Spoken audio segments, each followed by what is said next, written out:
नमस्कार दोस्तों। एक ईमानदार जज के फैसले के बाद किस तरीके से बीजेपी बौखला उठी है, उसे इस बात से समझा जा सकता है कि कुछ भाजपाई समर्थक किस तरीके से उन्हें सोशल मीडिया पर दिन रात ट्रोल करने में लगे हैं, कोसने में लगे हैं और ये भूल गए हैं कि वो जज जिस जगह बैठी हैं, वहां आने से पहले उन्होंने शपथ खाई थी। शपथ इस चीज की कि वो अपना जो भी फैसला देंगी वो न्याय संगत होगा, निष्पक्षता पूर्ण होगा।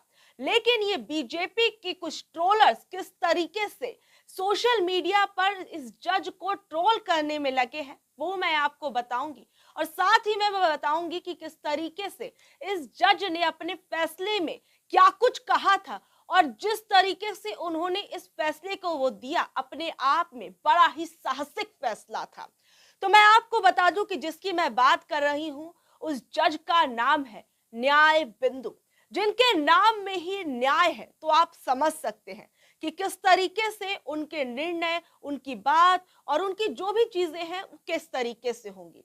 लेकिन मैं आपको बता दूं कि न्याय बिंदु ने जैसे ही अरविंद केजरीवाल को बेल देने का अपना डिसीजन दिया, उसके बाद से ही जज साहिबा न्याय बिंदु को सोशल मीडिया पर दिन रात ट्रोल किए जाने लगा, उनके फैसले पर सवाल उठने लगे। इस बीच आम आदमी पार्टी के नेता और राज्यसभा सांसद संजय सिंह ने ट्वीट किया और उस ट्वीट के साथ कुछ अन्य ट्वीट्स को भी लगाया। वो ट्वीट्स भी मैं आपको बताऊंगी, लेकिन उससे पहले संजय सिंह ने क्या कुछ कहा जरा आप वो सुनिए।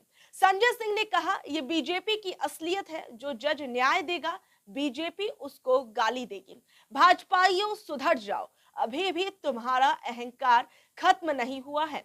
240 पर पहुंचे हो, 24 पर आ जाओगे। अपनी सरकार की चिंता करो, जल्दी ही गिर जाएगी। उसके बाद किसी जज को गाली देकर देखना तुम्हारा क्या हाल होगा। धमकी नहीं, सलाह दे रहा हूं। इसके साथ ही संजय सिंह ने कुछ ट्वीट्स जो है वो अपने सोशल मीडिया हैंडल पर पोस्ट किए और इस ट्वीट के अंदर उन्होंने लिखा, इसमें जो पोस्ट किया उसके अंदर कुछ लोगों ने किस तरीके से क्या क्या ट्वीट किए हैं जरा आप वो सुनिए। प्रोफेसर सुधांशु त्रिवेदी प्रोफेसर साहब है और लिखते हैं कि मिलिए रॉस रेवेन्यू कोर्ट की जस्टिस न्याय बिंदु से, जरा ठीक से पहचान लीजिए जज साहिबा को।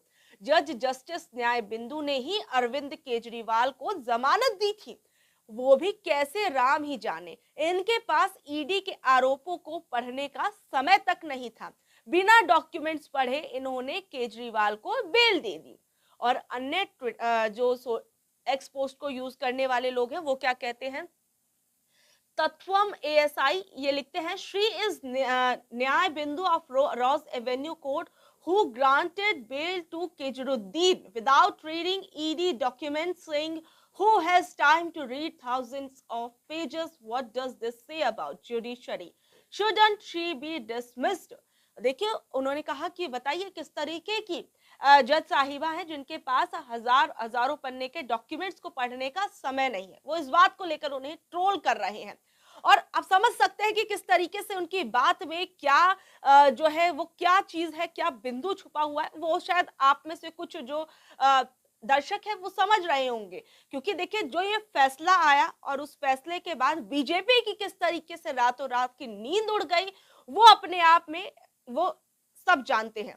और देखिए यहाँ पर मेजर सुरेंद्र पुनिया लिखते हैं, justice Nyay Bindu of Rouse Avenue court in Delhi today granted bail to Kejriwal without reading ED documents. Giving judgment, Madam Bindu said who has time to read thousands of pages. शुक्र है कसाब का केस इनके पास नहीं आया, वरना तो सुरक्षित वापस पाकिस्तान चला जाता। साफ तौर पर समझा जा सकता है कि अभी तक मैंने ये 3 ट्वीट्स पढ़े हैं और इन 3 ट्वीट्स की वो किस तरीके से सिमिलर लाइंस है कि जज साहिबा के पास पन्ने पढ़ने का समय नहीं था। सोचे किस तरीके से ये पॉलिटिकली मोटिवेटेड ट्वीट्स एक तरीके से आप कह सकते हैं कि लग रहे हैं।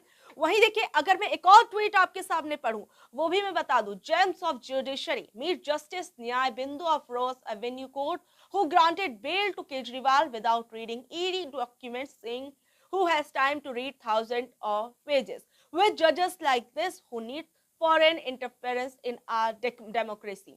तो सोचिए आप एक लाइन को आप इसमें पकड़िए जो हर कोई इसमें ज्यादातर कह रहा है, who has time to read thousand of pages, किसके पास इतना समय है पढ़ने के लिए इस डॉक्यूमेंट को। लेकिन आप देखिए मैंने इसमें से कुछ ट्वीट्स आपको पढ़कर बताए हैं, इसके साथ साथ मैं वो आपको फैसला भी बताती हूँ कि दरअसल जो रॉज एवेन्यू कोर्ट के अंदर जो बेल देने के लिए जस्टिस साहिबा ने जो अपने पॉइंट्स रखे थे, जो बातें कही थी, वो बहुत ज्यादा महत्वपूर्ण है, जिसके बाद उनके जजमेंट पर फैसला उठाए जाने लगा। ये कहा गया और आप देख सकते हैं कुछ ट्वीट्स मैंने आपको पढ़ के भी बताया किस तरीके से उन्हें सोशल मीडिया पर ट्रोल किया जा रहा है उनके फैसले के लिए। देखिए कुछ मुख्य बिंदु जो है वो मैं आपको बता दूं। उसमें लिखा गया, ईडी के पास केजरीवाल के खिलाफ आगे बढ़ने के लिए पर्याप्त सबूत नहीं है, वो किसी तरह के सबूत हासिल करने के लिए वक्त ले रही है। यही बात अदालत को जांच एजेंसी के खिलाफ फैसला लेने के लिए मजबूर करती है। वो पक्षपात के बिना काम नहीं कर रही है। साफ तौर पर यहाँ पर जो कोर्ट का ये जो जजमेंट है, जो न्याय बिंदु की तरफ से ये जजमेंट जो दिया गया, उसके अंदर साफ तौर पर ईडी की जिस तरीके से वो जांच कर रही है उस पर सवाल उठाया गया कि ईडी जो है वो पक्षपात पूर्ण जांच कर रही है। सोचिए, एक बड़ी चीज, एक बड़ी बात जो है वो यहाँ पर कही गई है न्याय बिंदु के द्वारा। और साथ ही में यहाँ पर कुछ आगे इसके अंदर मैं आपको बताऊं, जस्टिस न्याय बिंदु ने कहा, ईडी केजरीवाल के उठाए कुछ मुद्दों पर चुप है, जैसे कि उनका नाम सीबीआई केस या ईसीआईआर की एफआईआर में नहीं है। केजरीवाल के खिलाफ आरोप कुछ सह आरोपियों के बयानों के बाद सामने आए हैं। कोर्ट ने अमेरिका के संस्थापकों में से एक बेंजामिन फ्रैंकलिन के कोट का जिक्र किया। एक निर्दोष को सजा देने से बेहतर है कि 100 दोषी छूट जाए। उन्होंने यहाँ पर जो अमेरिका के बेंजामिन फ्रैंकलिन थे, उनका एक कोट जो है वो यहाँ पर लिखा कि जो है 100 दोषी छूट जाए लेकिन किसी एक निर्दोष को सजा नहीं मिलनी चाहिए। ये उन्होंने यहाँ पर कोट किया। और साथ ही में कहा, इसके आगे जो कहती है, ये भी एक बड़ा फैक्ट है कि केजरीवाल को आज तक अदालत ने तलब नहीं किया है, फिर भी वो अभी भी जांच चल रही है। जांच के बहाने ईडी के कहने पर न्यायिक हिरासत में है।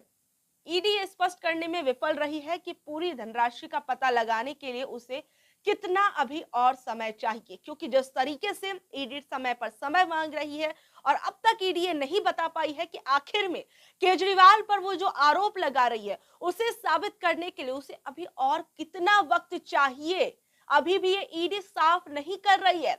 और साथ ही में उन्होंने कहा कि ये भी ध्यान देने वाली बात है कि ईडी इस बारे में भी चुप है कि अपराध की आय का इस्तेमाल गोवा के अंदर आम आदमी पार्टी ने विधानसभा चुनावों के अंदर किया है, जबकि चुनावों के अंदर कैसे किया है ये बोला है जज साहिबा ने, जबकि लगभग 2 साल बाद भी इस पूरे अमाउंट का बड़ा हिस्सा पता लगाना अभी भी बाकी है, क्योंकि ईडी अभी तक ये नहीं बता पाई है कि गोवा के विधानसभा चुनावों के अंदर आम आदमी पार्टी ने कितना पैसा कैसे क्या इस्तेमाल किया है। अब तक ईडी के पास इस चीज का कोई प्रॉपर सबूत जो है वो भी सामने नहीं आया है।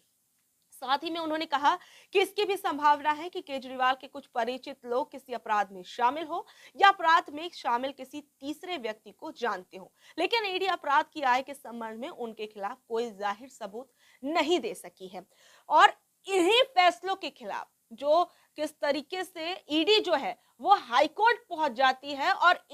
और सबसे बड़ी बात तो मैं आपको बता दूं कि सोचिए 24 घंटे के भीतर ही ट्रायल कोर्ट का जब फैसला आया, और वो आधिकारिक फैसला भी एक तरीके से नहीं आया था पूर्ण रूप से, उससे पहले ही ईडी इतनी ज्यादा क्या घबरा गई, 24 घंटे के अंदर ही हाईकोर्ट पहुंच गई, हाईकोर्ट के अंदर भी सुनवाई शुरू हो गई।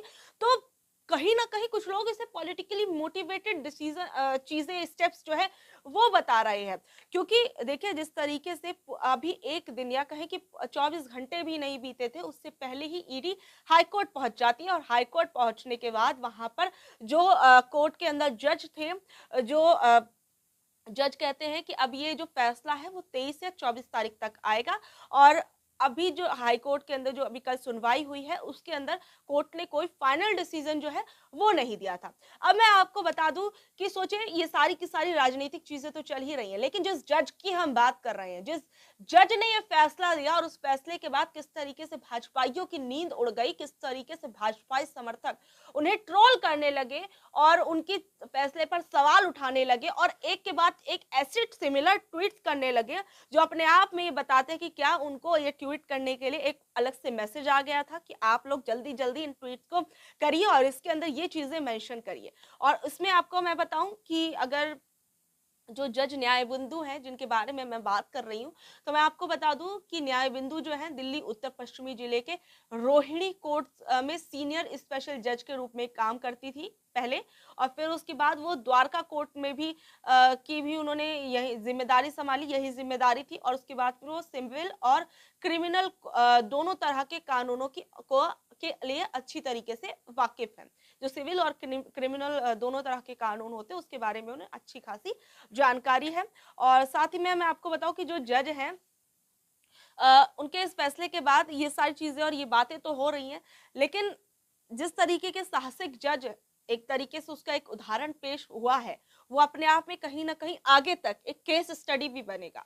क्योंकि जिस तरीके से जिस माहौल में जज साहिबा ने अपना फैसला सुनाया है, वो कहीं ना कहीं अपने आप में बहुत ज्यादा महत्वपूर्ण हो जाता है। और साथ ही में मैं आपको बताऊं कि डीवाई चंद्रचूड़ की तरफ से भी कुछ समय पहले ये कहा गया था कि हमें जो ट्रायल कोर्ट्स है या फिर जो वहाँ उन कोर्ट्स के अंदर हमें ऐसे जजेस की जरूरत है जो सत्यता के साथ अपने फैसले दे और निष्पक्षता के साथ अपने फैसले दे। तो कहीं ना कहीं जो डीवाई चंद्रचूड़ हैं उनकी ये बात आज इस फैसले के बाद जो है कहीं ना कहीं साफ हो गई कि ऐसे जज भी अब लोअर कोर्ट्स के अंदर आ रहे हैं जो अपने फैसलों को किसी भी तरीके से अपने फैसलों के अंदर राजनीतिक हस्तक्षेप नहीं होने देते। और बाकी देखिए अब जो भी फैसला आया, बाकी आप जस्टिस न्यायबिंदु के इस फैसले पर क्या कहेंगे, उसके बाद हाई कोर्ट की जो ये प्रतिक्रिया रही उस पर आप लोग क्या कहेंगे, और साथ ही साथ में आपको एक कैसी जानकारी लगी वो भी मुझे आप जरूर बताइएगा। और ऐसी अपडेट से जुड़े रहने के लिए देखते रहिए हमारा न्यूज चैनल। धन्यवाद।